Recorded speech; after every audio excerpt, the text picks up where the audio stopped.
Taimur lung. Taimur lung एक लोहार था।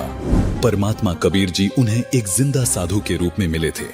एक दिन तैमूर लंग बकरी चरा रहे थे। उस समय उनकी उम्र 18 वर्ष थी। तभी परमात्मा कबीर एक जिंदा साधु रूप बनाकर तैमूर लंग के पास गए, उनसे मिले। तैमूर लंग इतने गरीब थे कि उनके पास कभी खाने को रोटी होती तो कभी नहीं। फिर भी तैमूर लंग ने परमात्मा कबीर जी को भोजन ग्रहण करने को कहा और परमात्मा कबीर को भोजन करवाया। भोजन करने के बाद परमात्मा कबीर जी ने तैमूर लंग को बकरी बांधने वाली बेल से 7 बार मारा और उन्हें 7 पीढ़ी के राज का आशीर्वाद दे दिया।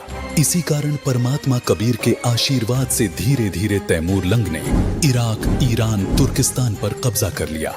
फिर भारत पर भी अपना शासन जमा लिया। दिल्ली के राजा ने तैमूर लंग की पराधीनता, गुलामी स्वीकार नहीं की। तैमूर लंग ने उसे भी मार भगाया। बाबर तैमूर लंग का तीसरा पोता था। उसके बाद औरंगजेब तक तैमूर लंग के वंशजों ने दिल्ली पर शासन किया।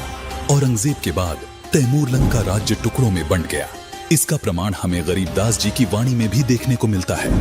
गरीबदास जी अपनी वाणी में कहते हैं, रोटी तैमूर लंग कौन दिन्ही, ताते 7 बादशाही लिन्ही।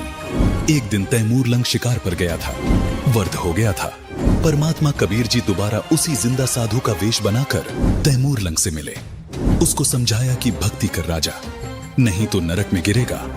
भूल गया वो दिन जब एक ही रोटी थी घर पर। उसी समय तैमूर लंग परमात्मा कबीर जी के चरणों में गिर गया। दीक्षा ली, राज्य पुत्र को दे दिया।